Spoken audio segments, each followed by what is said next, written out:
Let's get scratching. And hello again, everyone. Welcome to a brand new episode of the KashCast. My name is Adam, and on this podcast, we interview creatives around and beyond the animation industry about people's work, passions, and hobbies.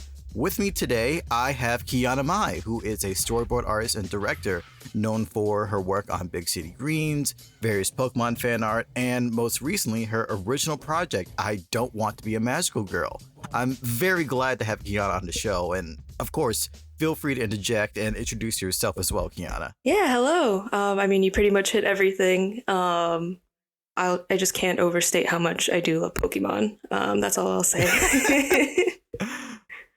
Oh, man.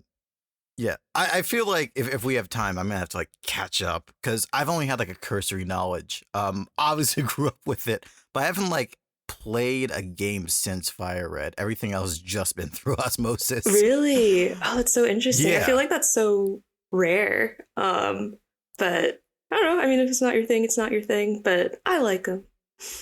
Oh, yeah. I wouldn't say it's a dislike. I think I stopped keeping up with the anime. When did it leave Cartoon Network? I think, around the black and white anime seasons. Okay, honestly. yeah. I was deep in there anyways. Right. But oh, okay. So we could nerd out for a little bit later. I don't want to get ahead of myself. Yeah. But yes. So first off, well, I guess we can just open up about your recent original project. I Don't Want to Be a Magical Girl. So first off, how long have you been working on it? It kind of started out of nowhere, on a whim back in August, I think. I just threw up a character design it was mostly just me wanting to do a silly little character design. Because I've mostly been doing fan art and stuff for the past who knows how long. And it'd been a while since I made something for myself or designed a character for myself. So I was like, oh, let me just do this. And I was just like, a little magical girl would be funny. And then it took off it took off more than I thought it would, on social media. People really enjoyed the design and the concept. And it got my gears turning a little bit more. I was like, oh, what if I added more characters, gave her a friend and stuff. So that was kind of in, I want to say September, a month later, I drew them again. And did the full bios of all the characters. And then it worked out that my hiatus from Big City Greens was around that time. So I had a good 2 months, and then I was kind of oh, I have this time and I have these characters. I haven't done anything original in a while. This would be a good time to jump in on that. Right. So yeah, I started, I think mid-September was when I started. I feverishly wrote out a pilot in one night, and then the next day kind of just started thumbnailing it. So I thumbnailed it also in a day, and I was like, okay, this is something. Let me just I'll start storyboarding it. It was mostly also I decided to storyboard it because I don't have a portfolio at all whatsoever. And most of the work I have to show is from Big City Greens. But usually in TV, your episodes don't come out for a good year after you've worked on them. So a lot of my boards are outdated, or I feel they just aren't reflective. Yeah, they don't represent my work as it is now. And right. It's all only Big City Greens for the most part. And then a Pokemon board that I did for the company for Path to the Peak a while ago.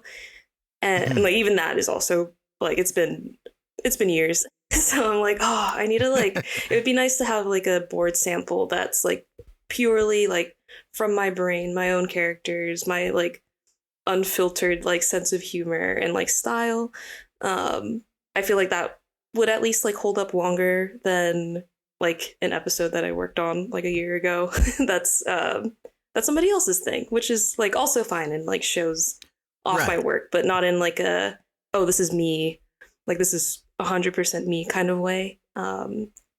So I decided to start boarding this pilot. It wasn't even going to be a pilot at that point. It was truly just like a board sample, like, oh, funny first episode, see how it goes. And then like the more I started like showing it online, the more like interest there was.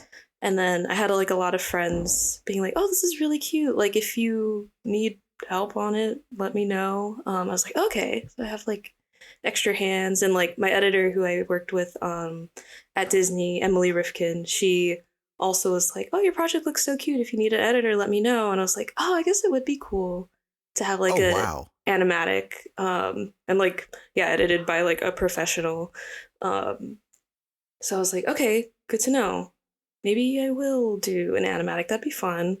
But then with an animatic, I was like, oh, then I would have to do my own scratch. Like I do not like listening to my like that's what I had to do while I was directing on Big City Greens. Like we would have to scratch out the whole episode before the voice actors came in, and it was always like so cringe to like hear my voice back in like all our meetings and things. So I was like, do I really want to, like, I could do it, but I don't know if I want to put something out with like it's just all me trying to do these like voices. Like I wouldn't be able to watch it for very long, or I would get sick of it really quickly. So then I was like, oh, well, I could probably get voice actors. Like that'd be cool to get voice actors on this. So I reached out to like, I feel like I've run in a lot of the same circles as some voice actors, or like we've been mutuals on Twitter for a long time, or I've like done commissions for them here and there. And like, so I had like a kind of list or like voice claims for the characters that I made like initially just for like my own, like, oh, this is like the voice I'm going to picture when I write them. But then I was like, I could maybe get like actually get these voice actors if I ask. So like I did, I reached out to Alex Lee first, absolute legend, so funny. And yeah, I was like, hey, would you be down to voice this like bad guy in my pilot? He's like, heck yeah. And I was like, oh, and like, let me know your rates. Like, I'm happy to accommodate. Like, I'm doing this out of my own pocket, but let me know. He's like, nah, I'll do it for free. And I was like, oh my God, Alex, oh, come on. It was so nice. Wow. So like, he's someone I'd done like a commission for before. And like, I was again, like, if you ever need art ever, just hit me up. And then who else did I reach out to? I've been like friends mutuals with AJ Beckles for a while, and I feel like Ika, like the main character, like her like voice or like what she sounded like was the hardest for me to like pin down. But I was watching Pokemon Journeys and then heard Iris, the champion, the dragon champion in Black and White. And I was like, oh, this it's like a good voice. It's like a good range. It's high pitched. It's like very fun and like go-getter sounding. I was like, okay, Neris, like Neris Quinones would be amazing for this. And she's AJ's fiance. So I asked him like, hey, would Neris be down to do something like this? He's like, oh yeah, here's her email. Just like shoot her a quick email, see if she'd be down. And she was fantastic also. So good.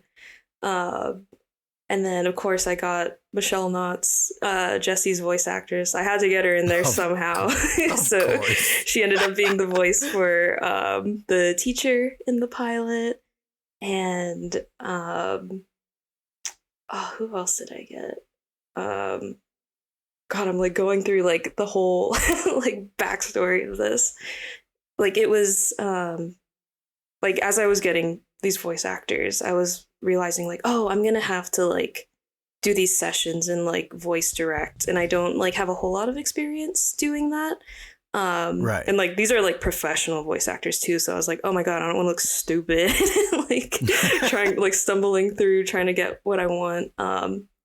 So my friend Maria of Harrington, who's a voice actor on Big City Green, she's the voice of Tilly. I just like DM'd her being like, hey, like, do you have any voice directing tips? I'm working on this pilot. And I'm working with like a lot of professionals, and I kind of want to make sure like I know what I'm doing so that the process is smooth. And yeah, I don't want it to feel like too jumbled up. Like any tips. And she's like, oh my God, that's amazing. You want me to just help you? Like I could sit in on sessions and voice direct with you. And I was like, Mary, if I could cry, like, yes, That's please. so rad. Yeah, no, she's the sweetest person ever. She's done like a lot of her own like indie films and like shorts and stuff. So she's like very aware of like the process and like how difficult it can be. So she offered like a lot of tips like and guidance like outside of just helping me voice direct. So she was like a huge get. Also, she's the voice of Tilly. Like that's amazing. She's so good. So I have her like as a little cameo too in the pilot. And like on Mario too. Like there was like two voice actors that I really wanted. That was Bennett Ibarra and Christine Marie Cavanos for Zira and Hoshi. And like they were the only two voice actors that I didn't know personally. So I was like, okay, I'm gonna have to like get in contact with their agent, like write up this email and kind of like pitch the show to them, like and say like it's not really a show, but also it's like a pilot, like but also like I do have credential. Like it was like a whole like, oh my God, how do I do this? And like I was also aware that this agent was like really busy and like one of the biggest voice acting talent agencies like in LA. So I was wow. I was like, I don't know if I'm gonna get through to her, and if I do, it won't be for a while. So we'll see. I'll figure it out. But then, like when I was working with Mariev, I was kind of telling her like, yeah, I have most of the cast. There's two voice actors I'm trying to get there with Atlas. So I just need to send an email. She's like, oh, their agent's my agent. Like we're like best friends. Like let me call her real quick. And then like she set up an email chain, and like 10 minutes later the agent was like, hey, we can get you whoever you want, like just let us know. And I was like, oh my God, what an insane coincidence. I know, it worked out great. So I was able to get Bennett and Christine, and they were also hilarious, so good.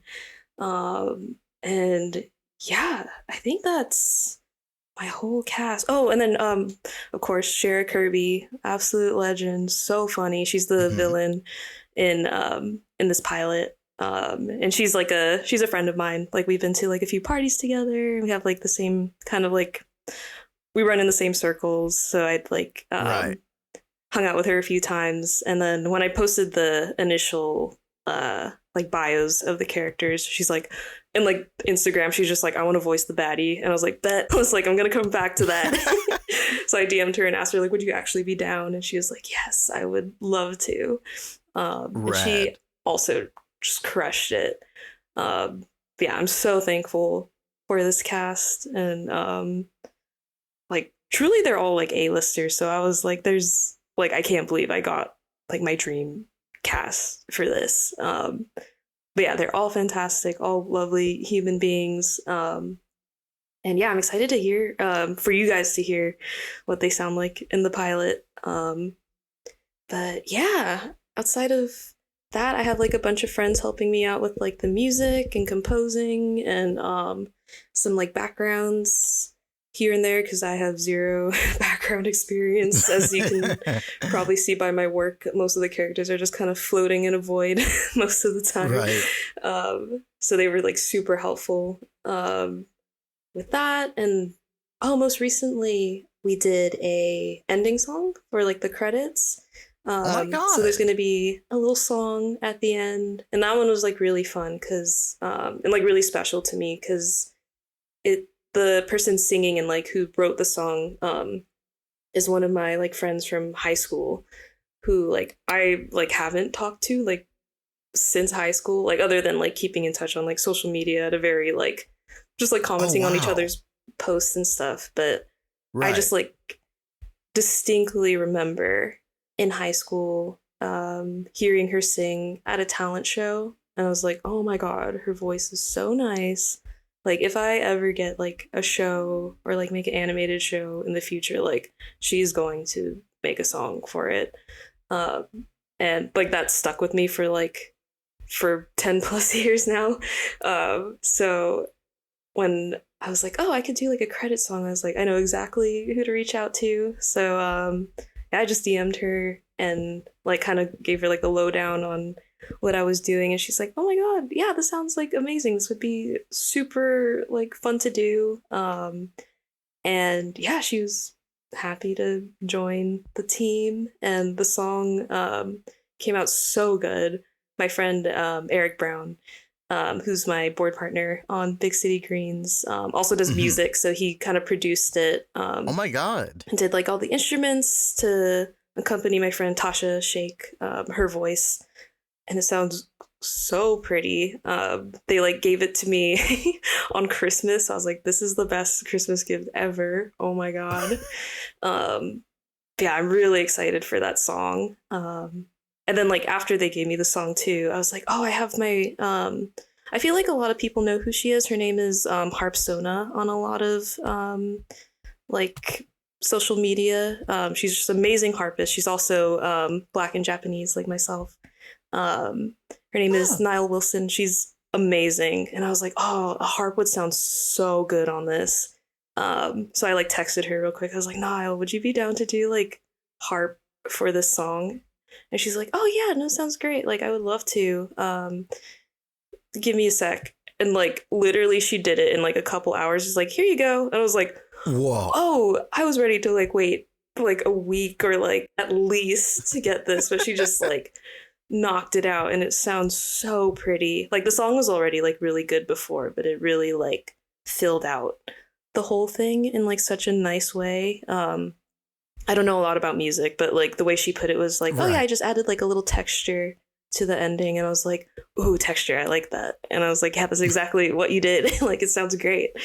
Yeah, I'm really excited about that. Yeah, that's like most of the help that I've had. I have like a few others that I'm like trying to keep on the down low for now because they're like really cool and fun, and I just kind of want it to be a surprise for when the pilot comes out. Oh, no worries. I completely respect that. Yeah, but I will be like gushing forever about all these people and everybody who's been helping me once it's out. Just like I will not be able to shut up about it and how cool these people are. Insane. Like I already, like, just as a casual observer, like my mind, because I'm I'm a bit of a nerd myself. When I saw that you got Ben Ibarra, who was like one of my favorite voice actors, like Borto. Oh my god. When I found, like, when I first got into Sailor Moon, it was with like the current redubs in college. Oh, yeah, and like, yeah, she, just like really struck out to me. Like Jupiter is my favorite. Mm-hmm. Obviously, like the only familiarity I have with her, I want to say it was like Anime Expo 2019, and I got an autograph from her. She was super nice about it, by the way. Yeah. But just being able to like get the entire cast that you have, like, is just incredible. And I really respect that you were able to like get your friend as well, because like obviously I'm not at the level where you are, obviously. But if I'm ever able to make anything, I would definitely want to bring in as many of my friends that have kept up with me as I possibly can. So everything that I've seen thus far, it really looks like a standout project, and I wish you all the best of luck. Thank you. Yeah, I just like, I don't know, I was really inspired like by like a lot of the stuff that the indie community is doing, but then also like truly just my friends. Like I have such talented friends, and they're all so funny and so like hard working, and like I feel like they're really the reason that like I was inspired in the first place to make something of my own. Like they've been very like encouraging. Like anytime I post like anything original, whether it's like a character design or like if they like see a joke that I wrote or just like something funny, they're like, oh my god, Kiana. Like they're so, yeah, just like there for me always. And like they're also like incredibly creative and driven and have been working on their own projects for like a long time. Like my roommate and friend Bree Newman, she's helping me on the pilot with the backgrounds and like the painting. She's been working on like a bunch of her own like video games, which is so cool. She's working on like 3 right now, like kind of visual novel-esque type games. And I'm just like, oh, that's Still, so that's cool. like 3 separate projects. Like I couldn't. I know. I can definitely say that. It's a powerhouse. Oh And my then god. also earlier or last year, our friend John Wallach, who's also my like supervising director on Big City Greens, like he's Mhm. like notoriously so good at giving gifts. Like it's so hard to like he's just very thoughtful and like he knows exactly what all his friends love and like has given just like the best gifts over the years and Sick. me or like my friend Raj Brueggemann, he was like, we're gonna beat John this year. Like we're gonna do a group gift. We're gonna make him a full top-down RPG bug catching game because he loves bugs. So we made a video game for him in 6 months. Like he like my friend Raj and our other friend Michelle, they like wrote out like a whole video game. They coded everything, and then they brought like myself and like Bree on for like I did like character designs and like the little icons, and then Bree did a lot of the painting and like color design, and then also our friend Eric, the same Eric who helped produce the ending song. He did the music for the game. Insane. And it came out so good. Like I avoided play testing and watching it because I also wanted to be surprised a little bit for when we actually played. Like we surprised him on his birthday by showing up at his apartment. We're like, hey, we're all here at like we're invading your apartment, but also like look what we made for you. So he played the game that day, and it's just like a bunch of us, like all our friends. Yeah, just all in his living room watching him play this video game that we made, and it came Insane. out fantastic. Like the writing was so sharp and funny. The like everything felt very cohesive. Like all the UI was really nice. Like I was like, wow, like even though I worked on it, I was just like also just kind of blown away by the work of everybody else. Yeah, and just seeing it like come together. Yeah, I was just like, oh man, this is so like inspiring, and also like goes to show like, oh, you can just like make something. Like nothing's really stopping anybody from just doing something. And it kind of made me reflect on like, oh, why have I not tried doing something on my own? And I do think it was just like a lot of like, oh, fear or like this worry that like, oh, it has to be like perfect on the first go. Like I want to make something that's like really good and that like people like, but then doing this game was very like I don't know, it kind of changed my perspective on it a little bit on like creating just in general. It's like it's something we always like tell ourselves like, oh, make stuff for you, but it was really like, oh, like you can just make stuff like purely for yourself and like just make something so self-indulgent and like it'll be somebody else's favorite thing too. Like it like maybe it's too specific, maybe it won't be as like popular as you want it to be, but it's like something you're proud of and like something that somebody else in the world is going to like. So that's kind of like the approach I've had to making this. It's been very like I just want to make something that's funny to me, that has like stuff that makes me laugh, stuff that like I would show my friends and like laugh about with them. And yeah, it's just been very inspiring and like kind of like a very like eye-opening year. I think like 2024 was very like, oh, like I just feel very like creatively like driven and like want to do stuff now. Yeah, and I'm definitely glad that that was your year, honestly. I can definitely relate to a lot of those struggles, honestly. I haven't really like for myself, like I've been trying to balance obviously no day job, but just like a lot of other creative ventures. I'm trying to get back into writing. Well, my end goal is like some sort of like webcomic project with my partner. Nice. But yeah. And it's like I have like the skeleton of an idea, but of course my background is not animation. So there's like Right. years worth of concepts and like just like knowledge about art that I got to catch up on lightning speed. And I think that's what's giving the perspective of like, not really making it for me, but just like making it so like it stacks up to what everyone else is able to do. And that's what's kind of sucking me out of it, honestly. Yeah, I will say like that's also something I kind of like that was holding me back was like, oh, my skills don't match like the thing that I want to do. But I think the thing is like you're never gonna feel like you're at that place.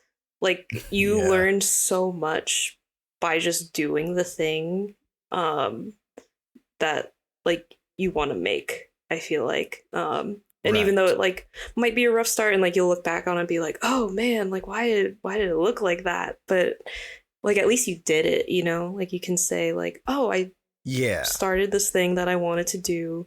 I figured it out and it got better as like I went on. But like I feel like starting is like the hardest part for sure. Definitely. That was like that was like the thing that I told myself when I started working on this pilot. I'm like, just literally just do it, even though you don't fully know how to do everything you're trying to set out to do. It's like at least you can say like you have it and you have something to show for it and it's there. And like even if you look back on it and it's like not as good as you wanted it to be, like again, it happened. Like realistically, when's like the next time like I was actually gonna try tackle something like this? Like you sometimes you just gotta go for it. While we're still talking about your project, let me just ease into maybe one, maybe two questions I have from viewers. Oh, yeah. First one comes from Hopkins Hat, and it says, if you could have an I Don't Want to Be a Magical Girl game, what would you want to play like? Ooh, I'm not a huge video game person, but I do love a good fighting game or like party games. So it would probably be like a Smash Bros situation, I'm not gonna lie. That or like I guess I could see it being like a story based kind of like Pokemon thing. It's like top down RPG, like you battle like characters like the monster of the week type deal, and then like the story progresses, and you have like a final boss and all that. So yeah, like the two games that I usually play, Smash Brothers or Pokemon, one of the two. No worries. And I know there's like already a blueprint. Like I know specifically, like a lot of like people older than me, like put this like one Sailor Moon RPG on the SNES like pretty high regard. So there's already a blueprint right there. Oh, I didn't know that existed. That's so sick. Yeah, I'll have to like link it when I get a chance. Yeah, please do. Oh, so I have two separate questions, but I think they're basically saying the same thing. So from my friend Jace and Lura Rosso on Instagram, basically asking what inspired I Don't Want to Be a Magical Girl. I think you might have covered it a bit already, but feel free to elaborate. I guess I can go into like the why. I don't think I've talked about that yet.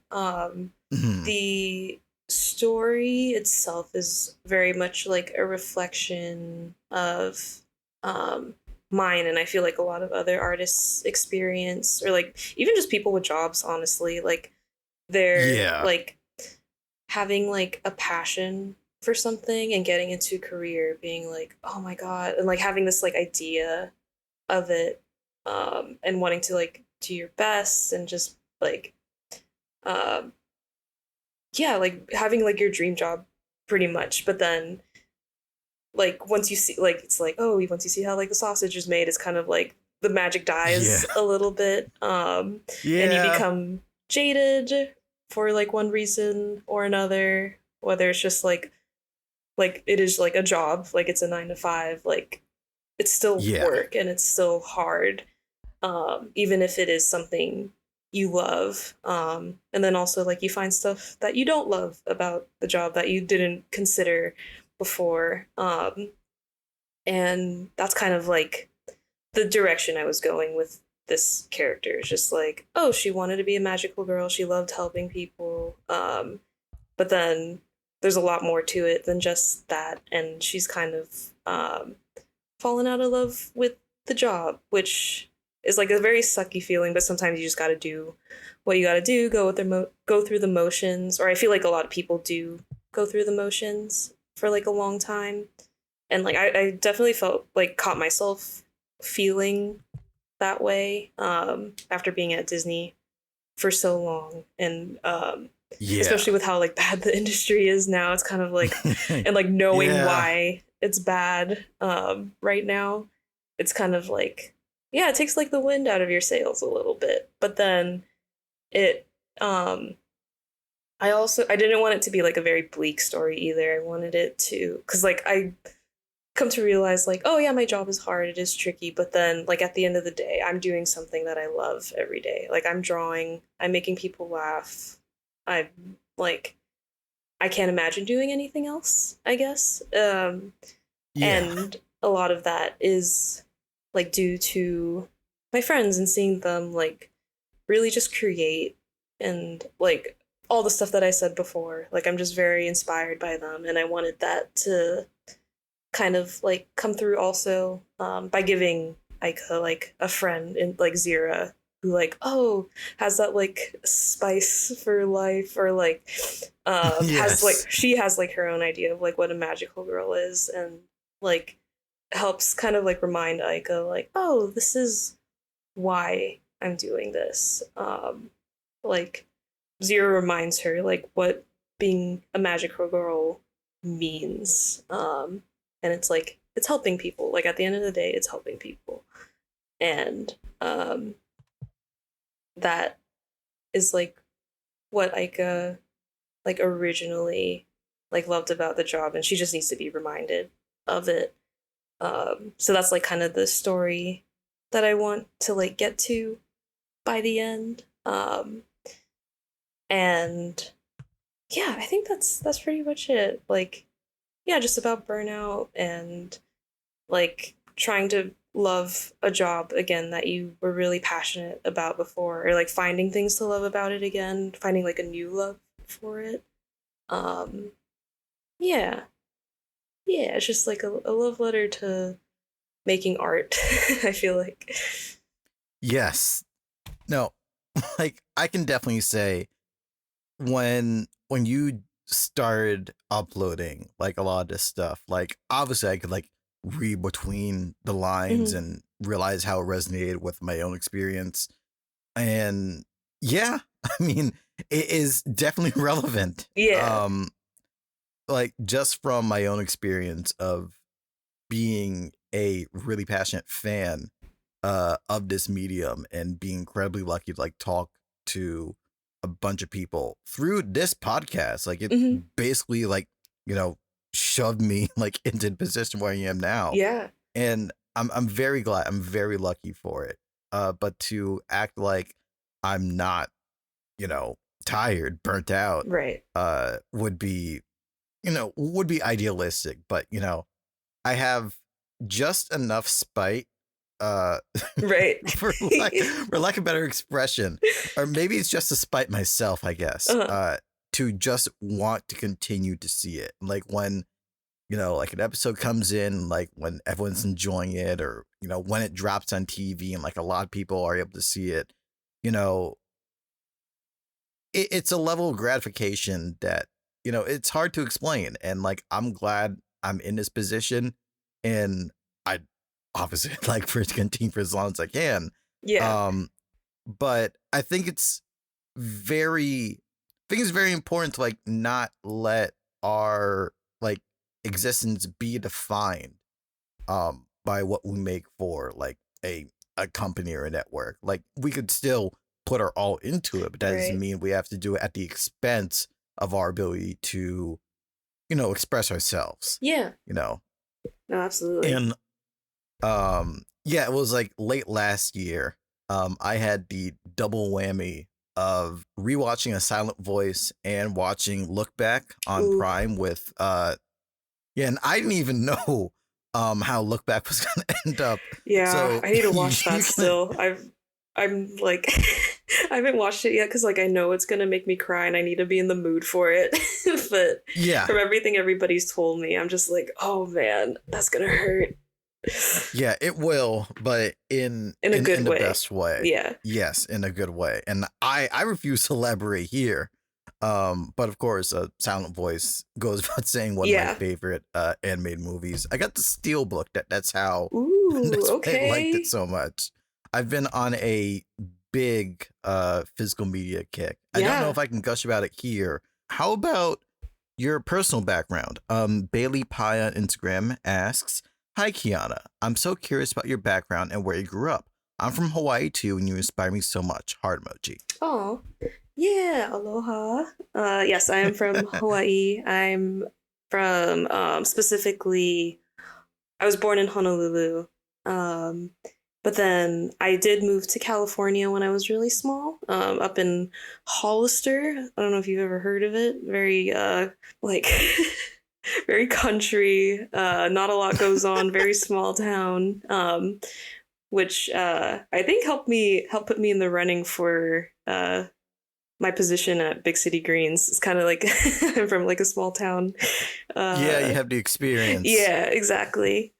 So I was Hey, there I for a grew up in while. Atlanta myself, so Yeah, I definitely know how it is. But yeah. continue. So yeah, Honolulu originally, and then moved to Hollister for a bit, and then I came back to Honolulu, like Hawaii Kai side specifically, um, and then back to California for school, for college, and then to LA for work. So mostly California and Hawaii is where I lived, but I will say I like even though I lived in both places, Hawaii will always be home to me. I feel like I just feel like I spent most of my formative years there, and like the culture and like the way people are, I think is closer to like how I go about life. And like there's such like a emphasis on like family and friends there, and going with the flow, that Right. just like that lifestyle like resonates with me a lot, and like I think it resonates in my work also. um like everything I do is very like if it's not family oriented, it's very friend oriented or like found family oriented. Definitely. And like not a huge emphasis on world building so much as like character relationships, and Right. that's always like a driving force in anything I do. um I don't know, I just feel like the simplest concepts like can be something really special as long as like your characters are really strong, and like as long as their dynamic is really strong. um and yeah, I try to reflect that in my work. And same thing with like this Magical Girl series. It's very much it's mostly about like Aika and Zira's friendship and like them kind of Yeah. yeah, becoming like closer, and yeah, becoming like a little family of their own in some ways. And yeah, I don't know, it's just like that the aloha spirit has been present in my work, I feel like, for a very long time, and I think it will continue to. I can definitely relate to just like having like a unique upbringing and like growing up in multiple locations. So for me, yeah, so I want to say up until 2004, I personally was in Atlanta, but Mhm. I've lived in Brooklyn, New York, like ever since. So Oh, obviously, okay. I think, yeah, so obviously, I feel way more of a New Yorker. Yeah. And for lack of better expression, New Yorkers are nice, but they're not nice about it. Yeah. So yes, yes. So it's like, and I don't know, like I feel like I respect that a lot. Um, like I don't know if you've seen the Raimi Spider-Man movies, but Mhm. if there were ever a nerdy piece of media that I feel is like a time capsule to New York, I know those movies would be it. Okay, okay. Especially Spider-Man 2. Um, and like with my own story, tentatively unnamed, obviously, like there's a relationship that I really want to explore between like the more urban areas that like might look like a bit more rundown, but they have a lot of like lived in history and a Mm-hmm. lot of emotional attachment versus the newer, buildings, newer people moving in that's more clean, more technologically up to date, but not really enough soul. Mm, It's very surreal, like walking through these neighborhoods and like you have areas that could still be trapped in the 80s. Then you go to Manhattan and it is very much in the 2020s with all the lights and advertisements and mm-hmm. everything.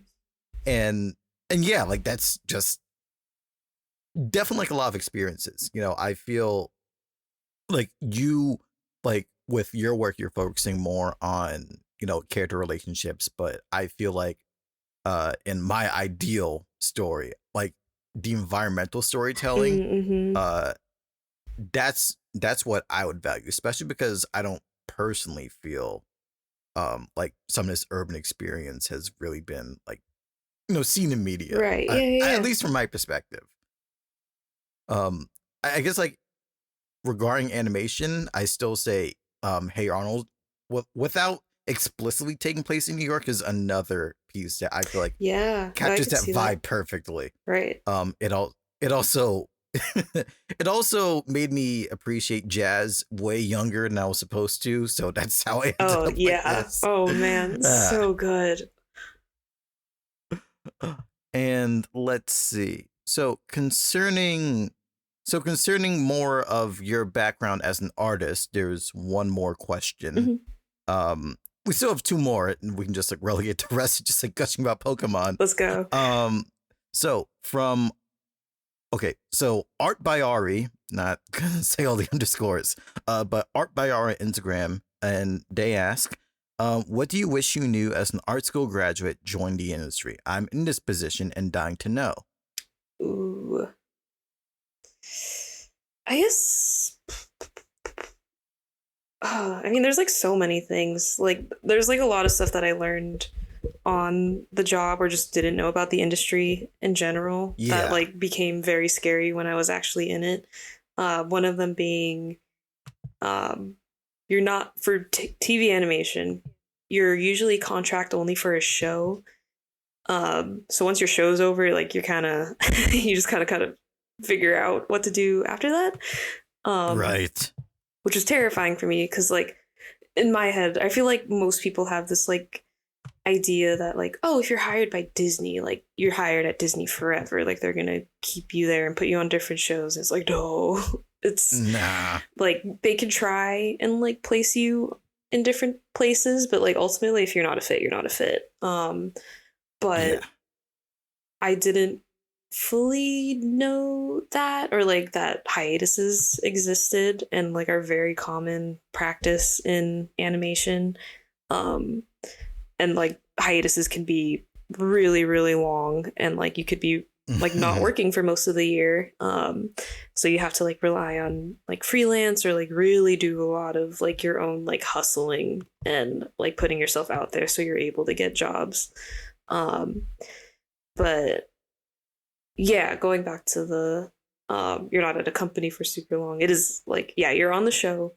And if your show isn't like long running, like most shows I feel like go for like 1 or 2 seasons nowadays, which is like Mhm. equates to about like 1 or 2 years of work. So you kind of always have to be prepared to like move somewhere else or have like a backup plan. That was kind of like I would say like, oh, I wish I knew that. Like, I want a stable job. That'd be great. And I'm lucky that I do. Like, Big City Greens has been very stable, and is doing really well. But Yes. there's a universe where it wasn't. Like when I first got hired, like my contract was only for 6 months. Because I came in on season one at like on what they call the back 10. It was like a extra 10 episodes they added to season one before they like greenlit a season two. Yeah. So I was only up there for like 10 episodes. And then after that, it was like, we don't know if we're getting a season 2.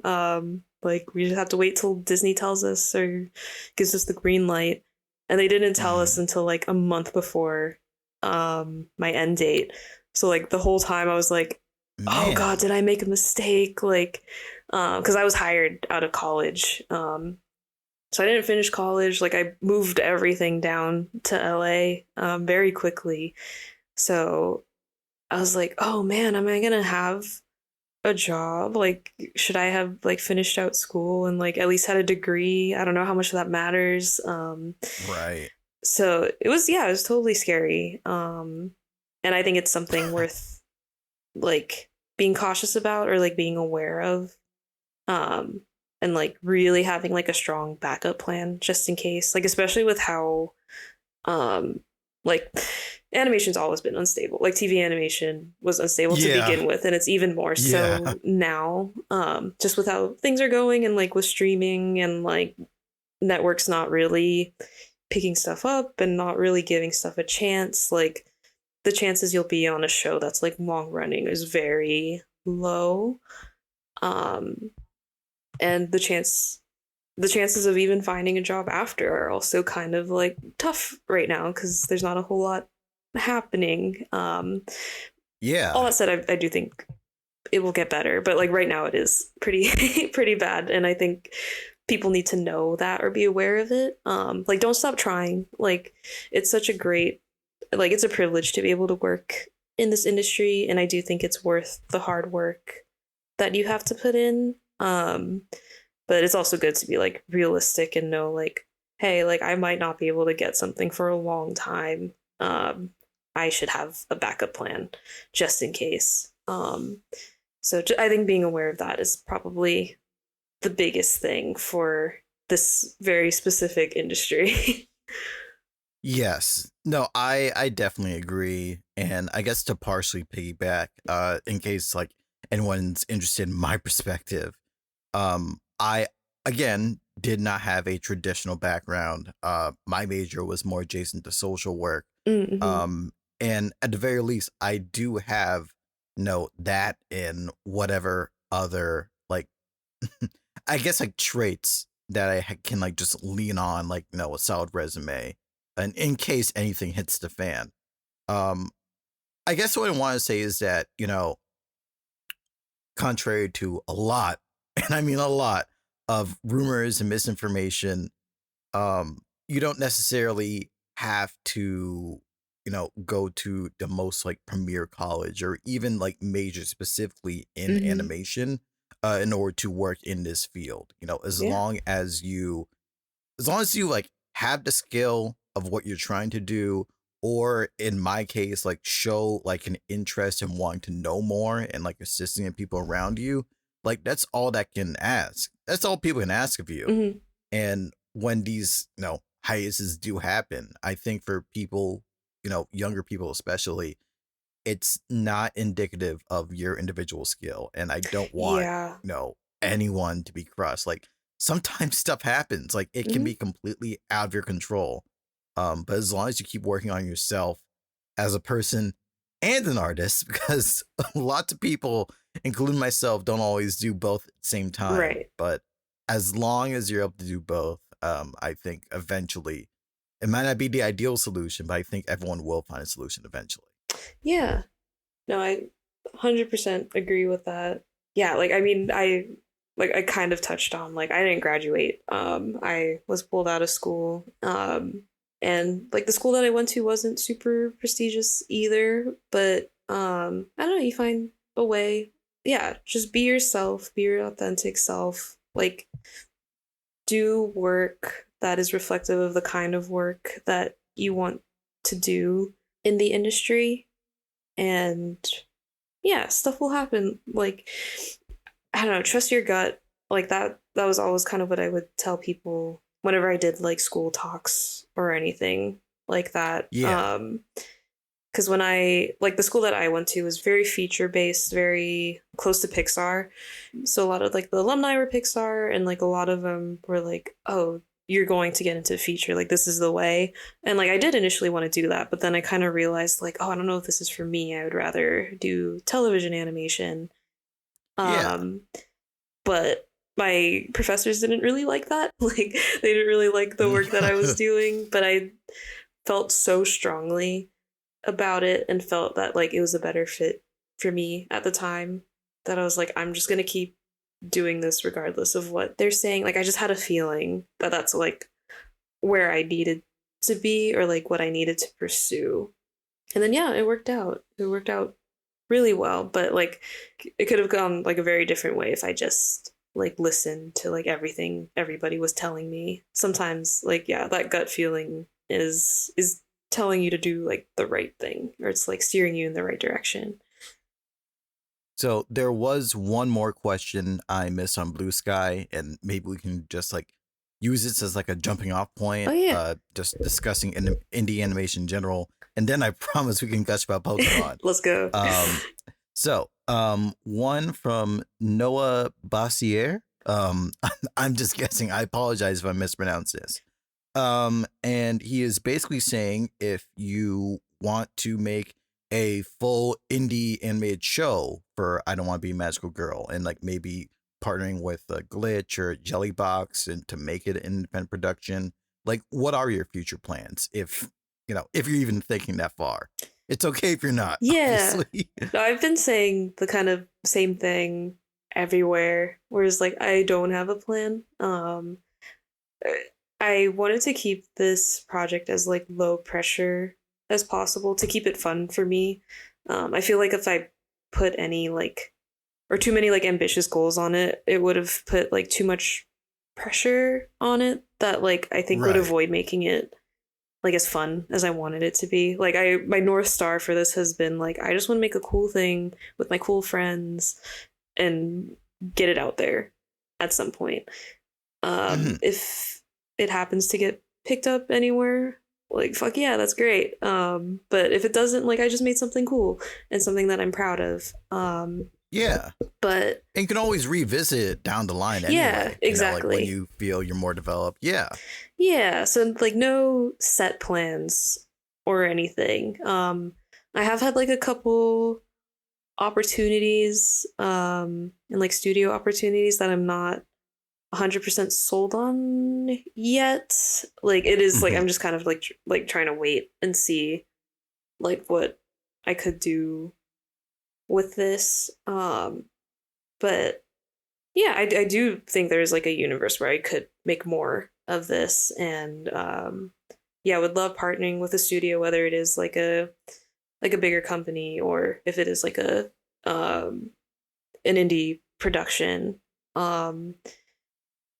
It's just like both options are like scary in like their own way. Like studios, it's like, oh, you risk like your vision kind of having to change and like align more with like the brand of the studio and like adhering to like a lot of specific things that might not like necessarily align with what like you're trying to do. And then indie is just like as like inversely of like working with a studio, it's very freeing, I feel like, and you can just kind of make whatever you like, creatively very fulfilling, I feel like. But on the other end, it's like it's so much more work and less a lot reward. of people having to wear a lot of different hats. Exactly. So both options scare me a bit, yeah, but I, again, trying not to let the fears stop me if something does like seem promising. So yeah, super open to the idea of working on it more. And but I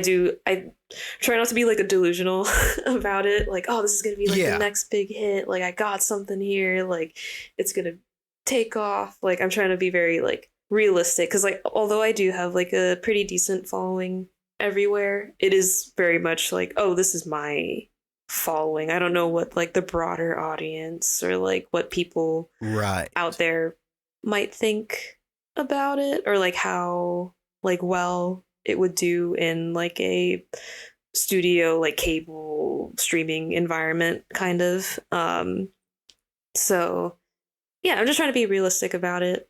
Which I think that's very healthy. Yeah, which I don't know, I feel like it's kind of like the opposite of what people tell you a lot of time, like, oh, have big dreams, like go after everything, like shoot for the stars, which I don't think is like bad advice in like certain cases, but I think it is apply important to everyone. Yeah, I think it's important to like have a level head and also like make smart decisions. Yeah, I don't know, like I said, like Yeah. Hawaii style, like go with the flow. Whatever happens, Right. happens. But I will say it has made me, like, the longer I've worked on it and like the more like little tidbits and stuff that I show and like the more comics that I do and seeing like the response has been very encouraging, knowing that like, oh, like even if it's not like a whole lot of people or like You still like a have huge audience. dedicated. Yeah, it's like, oh, there are people who enjoy this and like this is something special to them and special to me too. Yeah, it's been really nice knowing that there's an audience for it, and if there's a way for me to get the story out to that audience, like what's the most efficient way and what's the like smartest way to do so, I would love to do that if I can. For sure.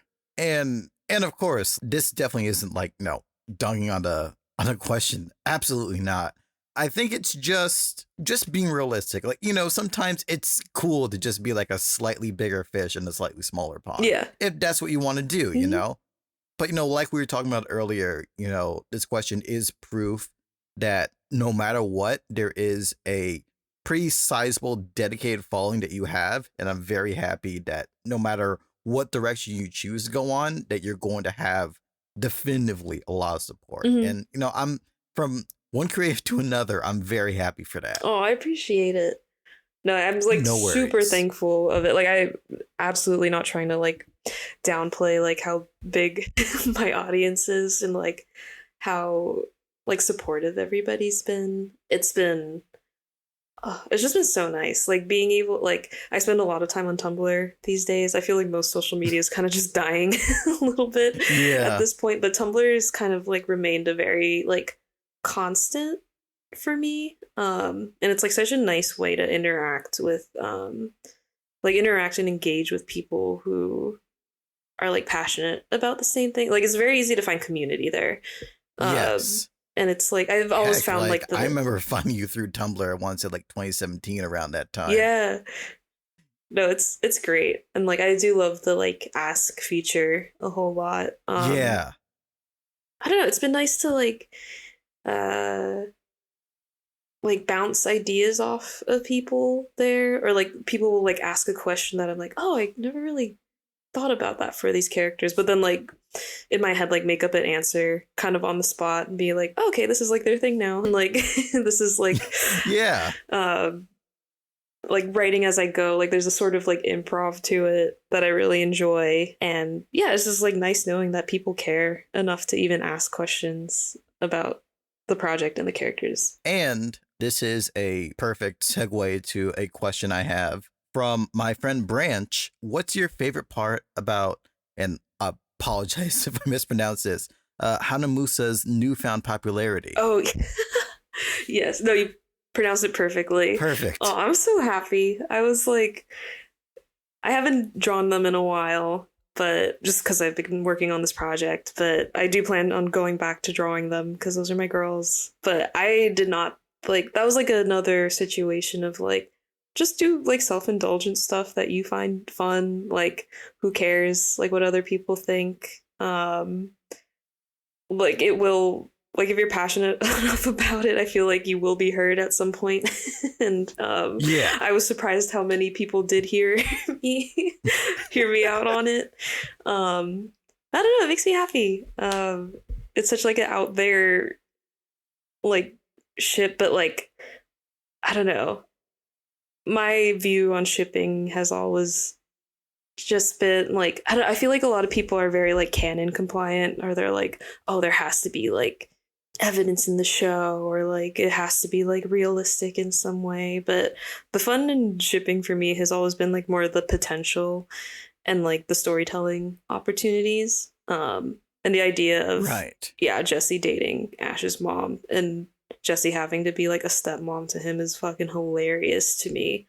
And I think a lot of people like also thought it was funny. Like it's a really dumb, silly idea, but there's like a way to do it where it's like, oh yeah, I could see that actually. So I'm glad people saw the vision after I started drawing it more and being like, guys, listen, it can work. Like you have so much respect like for these characters and like the situation that, you know, like you involve everyone in. Mhm. And, you know, yeah, like I just respect it immensely. Though, to be fair, I think from the past couple years especially, I think your power knows no bounds. Because I was still keeping up with you on social media when you pulled off that insane what was they were like bank robbers on a Big City Reads Oh yeah, episode Bella that and Bash. coincidentally yes, yes. And what were they voiced by Jesse and James's actual voice actors in the Japanese dub? Was that the thing that happened? No, but the reason that I made them Jesse and James in the first place was because Mhm. in Japan, Meowth's voice actress is Inuko Inuyama, and she voices Grandma in the Japanese dub. Right. So like when I saw the script or like the outline, we were doing outline at that point. When I saw the outline Mhm. for that episode and saw that Grandma was like the getaway driver specifically, and there's like two criminals, I was like, I was like, let me see what I could get away with here. But I'm glad it worked out. It was like really cool, and I'm glad that like Inuko got to see that also. I hope she got a kick out of it when it got to Japan and was like, hey, I know these guys.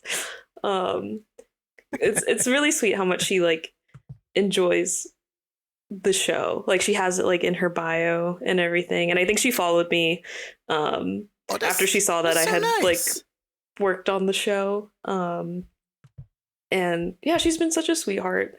And like a lot of it was really funny, like a lot of Japanese fans like or like my Team Rocket mutuals in Japan saw Right. that had happened. Wow. And they're like, oh, I need to watch Big City Greens. And like they started doing like a ton of fan art as like of like Bella and Bash dressed up as Jesse and James, or like Jesse and James dressed up as Bella and Bash. I was like, this is like, oh, this is a dream come true. This is so cute to see. It's incredible. No.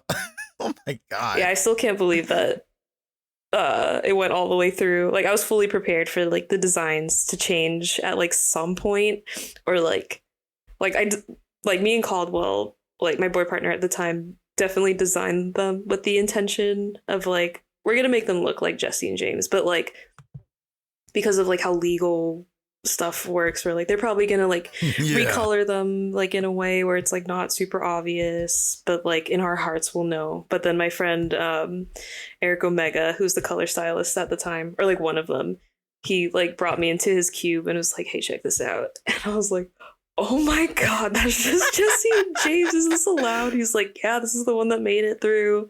I was like, dude, oh my god, this is so rad. Nuts. Yeah, that was a And dream come true. and finally, question from friend of the show, Artiste TB. Well, two for one actually. Okay. First off, simple one. What's your favorite starter? Oh man, Oh, here we go. that's so tough. Oh no, there's so many good ones. I think I'm gonna have to say Rowlet. Rowlet's my favorite. It's the little orb owl from Sun and Moon. Right. It's so cute. I feel like growing up I would mostly choose like fire types. Just because like as a kid I feel like you're very like, oh, I want like the cool fast one that's like really powerful, like just has insane like attack, special Yeah. attack. I never really like leaned towards grass types because like as a kid I was like, there's too much strategy involved. Like why am I doing like poison setups here? Like I don't care. But I've definitely like developed like an appreciation for grass types more, like grass starters especially. And And I think Sun and Moon came out at a time where I was like older and like I knew how to play the game and how to strategize more. And I was like, oh, I want to do like a solid run with like a grass type. And like Rowlet's just so cute. The design is adorable. And then it evolves into Decidueye, like a grass ghost. That's so rad. I was like, this is sick. Oh my god. Yeah, it's such like cool typing. And I really like the design a lot. And you can also start off with Rowlet in Pokemon Legends, the Arceus one. And the I don't know how much you know about it, but like it was different starters from different regions, but then they gave them like the final evolutions, like different forms. So like Typhlosion, like you could get Typhlosion in that game, but now it's like a fire psychic type, and it looks really cool. Wow. It's so sick. But for Rowlet, or like for Decidueye, it's a grass fighting type now, and it's like red and it has like a cool hat. I was like, oh, this is so rad. Like, I love this design. Oh, that's cool. Yeah, like they gave him like different form, like the Hisuian forms for this game, and they look so good. But yeah, Rowlet's my favorite. Cute little orb owl. Man.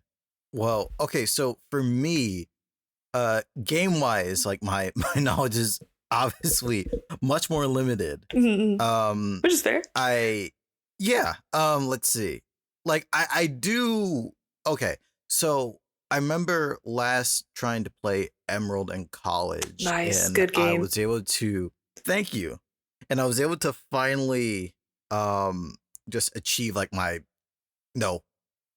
long abandoned childhood dream of just like beating Fire Red. Nice. Or at the very least I got all the badges, and that's good enough for me before I ruin my save. But, right. Of course. But let's see. Favorite starter. Well, yeah, I guess I might as well just say Blaziken myself. Blaziken's fun. Yeah. That's a good one. I remember just having like obviously I'm not nearly as adept like in the battle system myself, but I was really able to enjoy just using that character specifically. Yeah, no, Combuskin and Torchic are also great. They're just like fun, such fun designs. I love the idea of like a fire chicken. Like that's just kind of hilarious in itself. And my Arteese's second question. Basically, what are your thoughts on Pokemon contests? Arteese says, I feel compared to battles, they're very underrated in the franchise. Oh, they're so fun. I miss contests and like. Was that Gen 3 or Gen 4? Both of them. Gen 3 had contests that was like in Hoenn. Like that's where they first started. And then I feel like, in my opinion, they improved upon it in Gen 4, like Diamond and Pearl. But that also just might be my bias because Diamond and Pearl was my first Pokemon game. Oh, wow. So, like, I really enjoyed those. And yeah, I missed them in the subsequent games. I guess they kind of brought them back for X and Y a little bit, but I don't know, it just didn't hit the same. Like that was also kind of when it was really funny because like I wasn't allowed to play Pokemon like up until Diamond and Pearl came out because we finally convinced my parents because we found a copy of Diamond and Pearl on the ground and we're like, please, this is like $40, just let us keep it, please. And they're like, oh, fine. And then that was $40 for that is a steal these days. Jesus Christ. No, that was like a slippery slope for us. Like they couldn't stop us after that. So like I was super into Diamond and Pearl, and then I kind of went back and played like most of the other games, and then what came after that? Black and White. But then at that point, like after Black and White, I was starting to like fall off a little bit. So I wasn't super into XY. I did play it, but I don't know, it just wasn't like hitting the same for me at the time. I was like, oh, I guess I'm just like outgrowing Pokemon at this point. Like so it goes. But then literally right after that, Sun and Moon came out, like the Hawaii region. I was like, well, I gotta do the Hawaii region. And then I was 1,000% back into it, especially because the anime also was just so good. Yeah, that's when they had like the art style shift, right? Yeah, it looks so cute. I know people hate on it, but like, oh, it just allowed for such like better animation. And Yeah. I just like, again, going back to the Hawaii thing, like it had such like a focus on like an ensemble cast and like their friendship, and like wasn't as like linear of like oh, Ash has to defeat 8 gyms and go to the championship. It was like a lot of more smaller, contained, episodic stories, which I really liked. It just had like a really Right. nice vibe that to it that like really aligned with my taste. But yeah, and then after that, I was like, oh, I guess I'm just into Pokemon for life, and I am for sure. But back to contests, yeah, absolutely love them. Yeah. Super underrated. I liked how they portrayed them in the anime too. Like that was like another thing I feel like they improved upon from Gen 3 to Gen 4. Like because May did the contests in Hoenn, and they were kind of just like oh, they dress up in like battle at the end, but I feel like they really found their footing and like what they wanted contests to be in Gen 4, like in the anime with like Dawn and like Right. combining moves to make like crazier moves and like showing off like Pokemon skills and stuff like that. Yeah, it was like really entertaining, and like I thought it was cool that they were really trying to also get like the girl audience kind of like interested in Pokemon, like giving like giving girls like something to get like really excited about. Not that like they can't be excited about like battling or anything, but I thought it was cool that they had like young girls in mind who enjoy doing like dress up and yeah, like little performances and stuff. I was like, this is great. This is so nice. Like I definitely feel like there's a lot I missed out on by not like keeping up with more of the games specifically. Like my attachment is like very surreal because it was like obviously Fire Red was like Fire Red, Leaf Green were like my main games. Right. And I remember my aunt, like her daughters, my cousins, you know, they had an N64 with Pokemon Stadium, and that I want to say it was like 2008. That was my shit. Whether it was just like continually battling with the rental Pokemon or just doing insane like 5-hour binge sessions of all the mini games, like that was my crack. Nice. But like other than that, like, you know, see, I want to get back into it, but it's like there's a lot now. Yeah, and not only that, but it's like it costs a lot. It does. Like video games are so much money now. Yeah, I really hate it. It's like, so annoying. I think like a year, well, now 2 years ago, when I was back in my childhood home in Atlanta, I was able to get what really is my brother's like old Game Boy Advance, like working. Like I'm talking like original, like not even like backlit, like the wide model. Yeah. So I'm very happy I was able to like get that fixed up, but of course, I don't have games for it. Right. So my partner Jay, who is probably going to explode listening to this. Let's go. Like it was last holiday season when I got an envelope from them, and it had their cartridge of Pokemon Yellow, and I'm like, oh my god, yo, oh my god, oh man, well, and I still have that cartridge, but it still has their save on it, so. The Worry War boyfriend that I am, like, unless I'm able to back up that save file, I refuse to touch it. But it does work, and it means so much. Oh, that's so sick. Oh man. Well, if you're looking for game recommendations or like just as few as possible, I don't know what consoles you have, but I feel like Heart Gold, Soul Silver for like the DS is probably the best just Pokemon game of all time. Like just straight up. So highly recommend that one.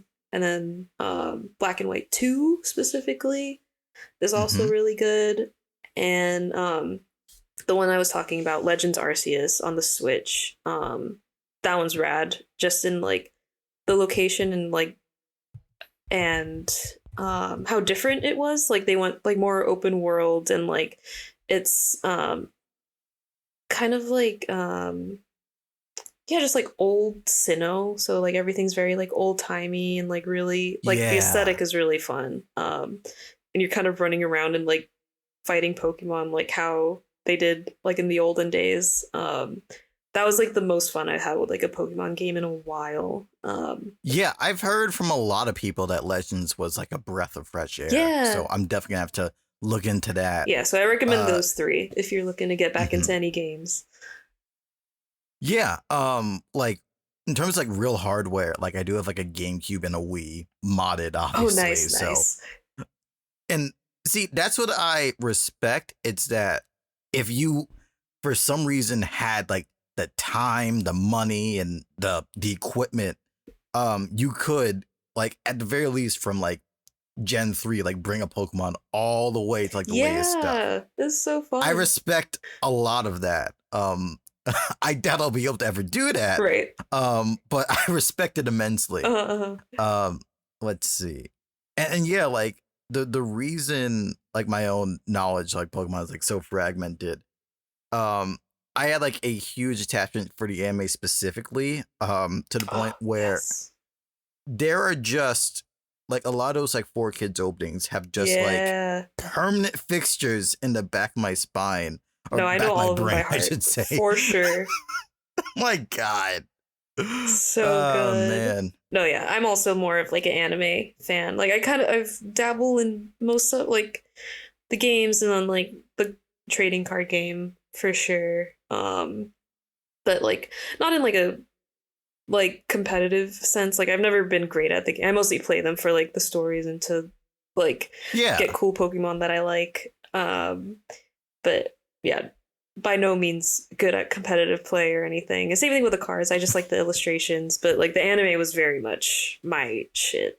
Like Ash and Team Rocket, them like those are my guys. So yeah, I relate to that. Like I just really enjoyed the anime. And I really liked what they did with it, like towards the end, making it feel a little bit different and taking the characters in like a new direction. It was really fun. They had like an amazing run. And I think my final sidebar, just before we start winding things down, obviously, okay, so I'll just like drop one of two links in the chat. Oh, nice. First one being the Sailor Moon SNES game. Oh, nice. And the second is my current physical media collection, at least as of October. So I was initially supposed to do a thread just, talking about like a lot of them. So cool. But sadly, like I definitely fell off it. I might just do like a typical YouTube video about it. Yeah. But if I have like one recommendation, where was it? Because I'm assuming you feel like very strongly about like, like 4Kids voice actors, like, from that era. Uh-huh. Now, I don't know, like if, it's fine if you're not necessarily like a mecha person, but the show that I've been watching, I cannot paste a link. Hold on. I'm going to edit so much of this out. But yeah, here it. Why is it not pasting? Oh my God. Here. Fine. But yes. So it is called The King of Braves, Gao Gaigar. It is a very cheesy in the best way mecha show. But the notable thing is that the first half of it canceled because of low sales back in the day, but the first half of it is dubbed by a lot of like prime like 4Kids voice actors in their like including Ash's original voice actor as like I think one of the younger main characters. So Veronica. I figured that there was like yes, thank you. So I figured that there was like any way I could just like pitch push this onto you. No, there's that. Like, I just got the DVD box set because I'm a nerd. Right. But, there are much better Blu-rays for much cheaper out there. Ooh, okay. So obviously there's that. And yeah, let's see. And just to wind things down, again, Kiana, it's been great having you. Yeah, this has been so fun. Yeah, I can just say as someone who has lurked on a lot of people's like individual blogs or crew blogs, because I was a fan first before production assistant. Right. Continuing to like see you like innovate, how you create on both a personal and professional level is incredibly inspiring, and I'm very happy for you. And I know no matter what you are doing in the future, like I know it's gonna be great stuff. And best of luck with I Don't Want to Be Magical Girl. Oh, thank you so much. I super appreciate it. It is like it's nice to hear. I don't know, especially like in person too, or like hearing people like actually say it. It's like one thing to get it online. I don't know. There's like a weird disconnect. And I'm like so thankful that I do get it a lot, but like I don't know, something about this like makes it so real, and it's just like, oh yeah, there's like real people out there that I'm like reaching and like want to make like do good by, Yeah, no, I completely understand. So, as we sign off, where can people find you these days? Yeah, you can like, find me online. Pretty much everywhere. Like as Kiana Mai, or like some variation on that. Like sometimes it's Kiana Mai K or Kiana Mai Art. But if you just look up Kiana Mai, usually you'll be able to find me, or just look up Kiana Mai Pokemon. Like that'll usually put you in the right spot, since that's what I tag most of my stuff with. Right. You can still find me on TikTok. It came back this morning, which is wild. Yeah. So yeah, I'm kind of everywhere. I'm floating around.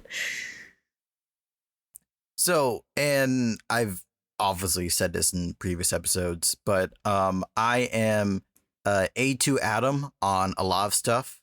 On Blue Sky. My handle is my website, adamlatour.com, which, I'm going to use more to update people about like posts and stuff, new YouTube videos, new podcasts, announcements, stuff like that, in case social media does another social media. I'm glad I have some form of backup. Yeah. And yeah, just one final thing before I forget. As someone who was still on Twitter, when you put out that guide about like growing your following, I cited that a lot. So I just want to say to your face virtually.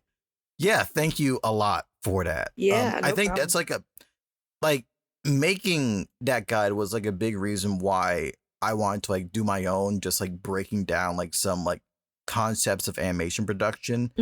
Just because like I feel very strongly about like, helping people and just like letting people like know concepts and stuff.